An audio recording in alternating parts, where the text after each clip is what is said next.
السلام علیکم ورحمۃ اللہ وبرکاتہ۔ بسم اللہ والصلاۃ والسلام علی رسول اللہ، اما بعد۔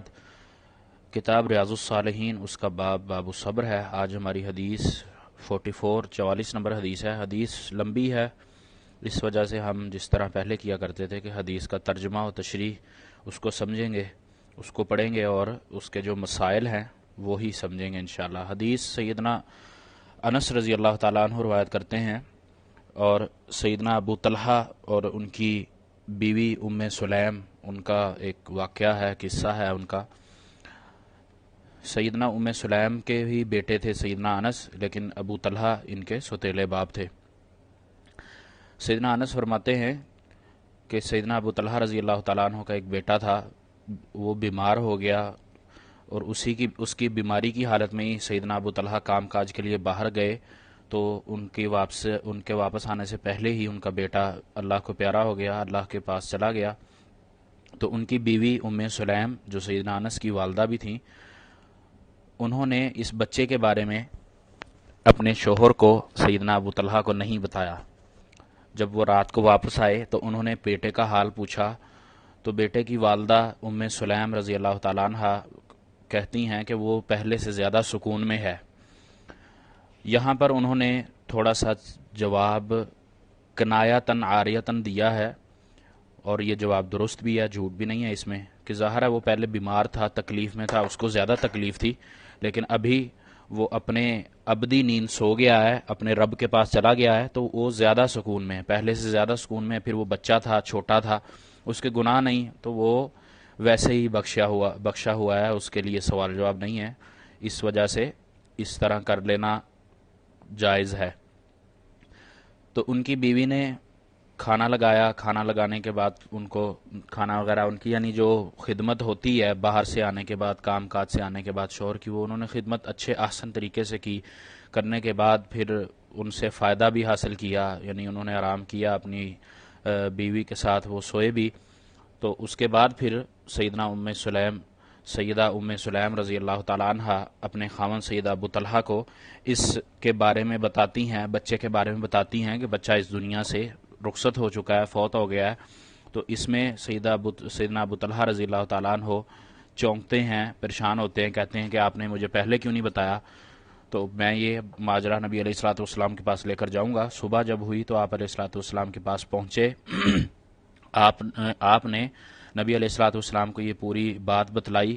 آپ علیہ الصلوۃ والسلام نے یہ پوچھا کہ کیا تم نے اپنی بیوی سے فائدہ اٹھایا؟ تو انہوں نے کہا ہاں۔ تو آپ علیہ الصلوۃ والسلام نے ان کو دعا دی کہ اللہ تعالیٰ آپ دونوں کے لیے اس میں برکت دے، یعنی آپ دونوں میاں بیوی کے لیے اس میں برکت دے۔ تو اس دعا کا یہ نتیجہ ہوا جو اللہ کے نبی علیہ الصلوۃ والسلام نے دی تھی۔ سیدنا انس کہتے ہیں کہ اس سے ایک بیٹا پیدا ہوا، ایک لڑکا پیدا ہوا۔ پھر اس کے پیدا ہونے کے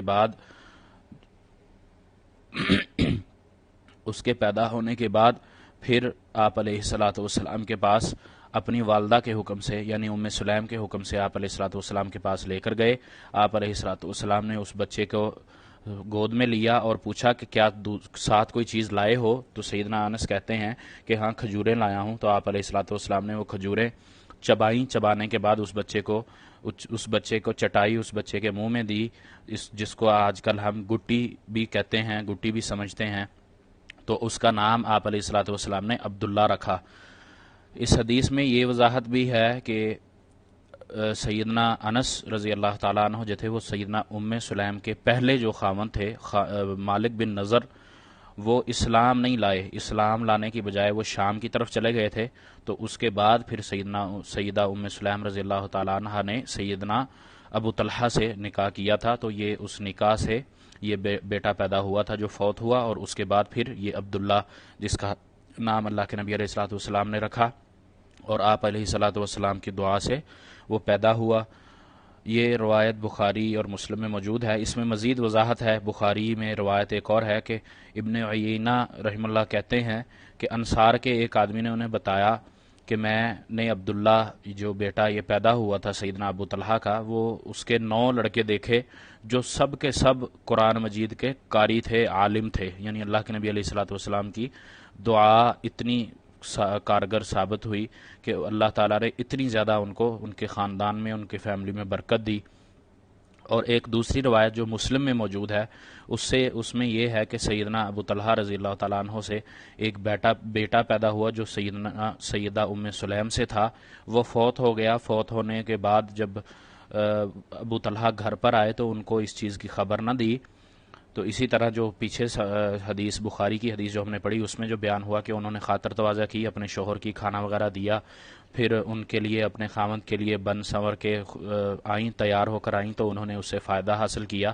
فائدہ حاصل کرنے کے بعد جب ان کی بیوی سیدہ ام سلیم نے یہ دیکھا کہ میرے شوہر اچھی طرح اطمینان حاصل کر چکے ہیں, تو اس کے بعد انہوں نے پھر اپنے بیٹے کے فوت ہونے کی خبر دی.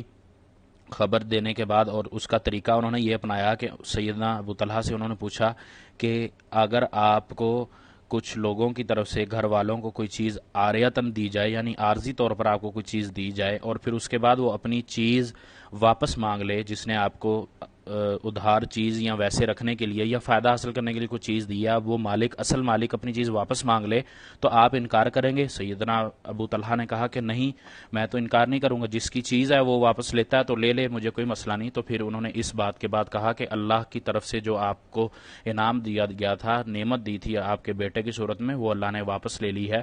تو یہ سن کر سیدنا ابو طلحہ ناراض ہوئے, غصے میں آئے, لیکن انہوں نے اس پر کنٹرول کیا اور پھر آپ علیہ الصلاۃ والسلام کے پاس گئے اور انہوں نے یہ سارا ماجرا آپ علیہ الصلاۃ والسلام کو بیان کیا. اس کے بعد آپ علیہ الصلاۃ والسلام نے پھر ان کو یہی وضاحت کی کہ آپ نے فائدہ حاصل کیا, اور پھر اس پر دعا دی. دعا دینے کے بعد آپ علیہ الصلاۃ والسلام نے ان کو وہاں سے روانہ کیا, اور اس کے بعد پھر سیدنا ابو طلحہ رضی اللہ تعالیٰ عنہ کہتے ہیں کہ نبی علیہ الصلاۃ والسلام کا معمول یہ ہوا کرتا تھا کہ جب آپ علیہ الصلاۃ والسلام کسی سفر پر جاتے تو سفر سے واپسی پر رات کو گھر تشریف نہ لاتے بلکہ دن میں ہی آتے. تو میں اس دن آپ علیہ الصلاۃ والسلام کے ساتھ سفر پر تھا, تو واپسی پر آیا تو میری بیوی سیدہ ام سلیم, یعنی ان کو حمل کے بعد جو پیدائش کا درد ہوتا ہے, درد زاہ بھی کہتے ہیں, زچگی کا درد بھی جس کو کہتے ہیں, وہ شروع ہو گیا. تو میں نے اللہ سے دعا کی کہ اے اللہ, یہ سیدنا انس کہہ رہے ہیں کہ ابو طلحہ نے دعا کی کہ اے اللہ, تو جانتا ہے کہ مجھے یہی پسند ہے کہ میں نبی علیہ الصلاۃ والسلام کے ساتھ مدینے سے باہر جاؤں اور آپ علیہ الصلاۃ والسلام کے ساتھ ہی مدینے میں داخل ہوں, تو اب مجھے اس وجہ سے روک لیا گیا ہے. جب یہ دعا اللہ سے انہوں نے کی اور ان کی بیوی نے ام سلیم نے یہ سنا, تو انہوں نے کہا کہ اے ابو طلحہ, مجھے جو تکلیف تھی, جو درد میں محسوس کر رہی تھی, اس میں ابھی افاقہ ہے, تو ہم اب چلتے ہیں. اس کے بعد وہ آپ علیہ الصلاۃ والسلام کے ساتھ ہی مدینہ میں داخل ہوئے اس دعا کی برکت سے. تو پھر جب وہ مدینہ میں پہنچ گئے تو وہ ان کو دوبارہ ان کی بیوی کو یہ درد شروع ہوا, اور اس کے نتیجے میں ان کے ہاں ایک لڑکا پیدا ہوا, یہی جس کی والدہ ام سلیم تھیں. اور اس کے بعد سیدہ ام سلیم رضی اللہ تعالیٰ عنہ نے کہا کہ انس, کوئی بھی اپنے گھر والوں کو بھی یہی کہا کہ اس بچے کو کوئی بھی دودھ نہ پلائے جب تک کہ صبح نہ ہو جائے, اور اس کو نبی علیہ الصلاۃ والسلام کی خدمت میں پیش نہ کر دیا جائے. تو اس کے بعد صبح ہونے کے بعد آپ علیہ الصلاۃ والسلام کی خدمت میں اس بچے کو پیش کیا گیا, آپ کی خدمت میں لے کر گئے. تو آپ علیہ الصلاۃ والسلام نے وہی پھر اس کو کھجوریں وغیرہ سے گٹی دی, پیچھے حدیث میں جو اس کا پورا گزر چکا ہے. مسلم کی روایت میں بس تھوڑے سے یہ الفاظ مختلف تھے. تو یہ حدیث بخاری اور مسلم دونوں میں موجود ہے. اس حدیث سے ہمیں جو مسائل ملتے ہیں یا جو ہمیں سبق سیکھنا ہے وہ یہ ہے کہ سیدہ ام سلیم رضی اللہ تعالیٰ عنہ پہ بیٹا کھو دینے کا غم تھا, بیٹے کے انتقال کا غم تھا, لیکن اس پر انہوں نے صبر کیا, شکر کیا, اور انہوں نے کوئی شور نہیں کیا, واویلا نہیں کیا, یا جو ہمارے ہاں عام لوگ نوحہ ماتم یا بین کرتے ہیں وہ نہیں کیا, بلکہ اللہ کے رضا پر راضی رہیں اور صبر کیا. باہر سے پھر خاوند آیا. اس میں دوسرا مسئلہ یہ بھی ہے کہ خاوند جب باہر سے آتا ہے تو گھر کی خاتون یا گھر کی جو اس کے گھر والی ہے, بیوی ہے, اس کو یہ چاہیے کہ خاوند کا اچھے طریقے سے استقبال کرے, اور اس کے لیے بننا سنورنا بھی اس کے لیے جائز ہے, بلکہ اس کے لیے ہی بننا سنورنا چاہیے. تو انہوں نے اپنے بیٹے کی وفات کے باوجود یہ سارے کام انجام دیے, بنی بھی سنوری بھی ان کے لیے, اور ان کی خدمت بھی کی اچھے طریقے سے. اس کے بعد پھر انہوں نے ان کو اس چیز کی خبر دی, اسی طرح اس حدیث سے ایک مسئلہ اور بھی کہ جس گھر میں میت ہو اس گھر میں آگ جو جلانے کا ہمارے رواج ہے کہ آگ نہیں 3 دن تک جلائی جا سکتی، وہ مسئلہ درست نہیں ہے۔ اس حدیث سے یہ چیز ہمیں ثابت ہوتی ہے، ملتی ہے کہ آگ جلائی جا سکتی ہے اس گھر میں۔ ہاں البتہ بہتر یہی ہے کہ اس کے ہمسائے یا رشتہ دار کھانے پینے کا انتظام کر دیں تاکہ ان کا جو غم ہے وہ کم ہو اور تجہیز و تکفین کی جو کارروائی ہے وہ اچھے طریقے سے وہ کر سکیں۔ اس کے بعد اس حدیث سے یہ بھی ہے کہ پیدا ہونے والے بچے کو کسی اچھے نیک آدمی سے گٹی دلوائی جائے۔ اور ایک اور مسئلہ جو یہ کہ جہاد میں بھی خواتین شریک ہوتی تھیں اور وہ ان کی اپنی جو ایک حدود ہیں، پردہ مطلب پردے میں رہ کر وہ اگر جہاد میں شریک ہوتی ہیں، مجاہدین کی خدمت کرتی ہیں، زخمیوں کی مرہم پٹی، کھانا وغیرہ، ان کا پانی وغیرہ دینا، اس طرح کے کام بجاور لاتی ہیں تو یہ جائز طریقہ ہے، جائز ہے۔ اسی طرح مصیبت پر صبر کرنے سے اللہ تعالیٰ انعام دیتا ہے، اور انعام اللہ نے یہ کیا کہ ان کو دوبارہ ہی جلد جو پروسیس ہوتا ہے چند ماہ کا، اس کے بعد اللہ تعالیٰ نے ان کو بیٹا دیا، اور اس بیٹے میں بھی اتنی برکت دی کہ سیدنا ابو ابن عیینہ کے کہنے کے مطابق کہ 9 لڑکے ان کے دیکھے جو سب قاری اور عالم تھے۔ اسی طرح اس حدیث سے یہ چیز مسئلہ بھی آتا ہے کہ اس کی وجہ سے بات کو دوسرے الفاظ میں یعنی کنایتاً عرض کر دینا کسی مصلحت کے تحت، یہ بھی جائز امور میں سے ہے، ہاں البتہ کہ وہ جھوٹ نہ ہو۔ اللہ تعالیٰ سے دعا ہے کہ اللہ تعالیٰ ہمیں اسی طرح اپنے معاشرے کی اصلاح کرنے کی توفیق دے اور ہمیں صبر کرنے کی توفیق دے۔ بے شک کہ یہ والا غم بہت بڑا غم ہوتا ہے، لیکن اس حدیث سے ہمیں یہ چیز ملتی ہے، سبق ملتا ہے، درس ملتا ہے، اور اس پر ہمیں عمل کرنا بھی ضروری واجب ہوتا ہے، قرار پاتا ہے کہ ہم بڑی سے بڑی مصیبت، بڑی سے بڑی مشقت پر بھی صبر کریں، اللہ تعالیٰ کی رضا پر راضی رہیں، اور اسی میں ہی ہمارے لیے اجر و ثواب بھی ہے۔ اللہ تعالیٰ سے دعا ہے کہ اللہ تعالیٰ ہمیں عمل کرنے کی توفیق عطا فرمائے۔ وما توفیقی الا باللہ، علیہ توکلت و الیہ انیب۔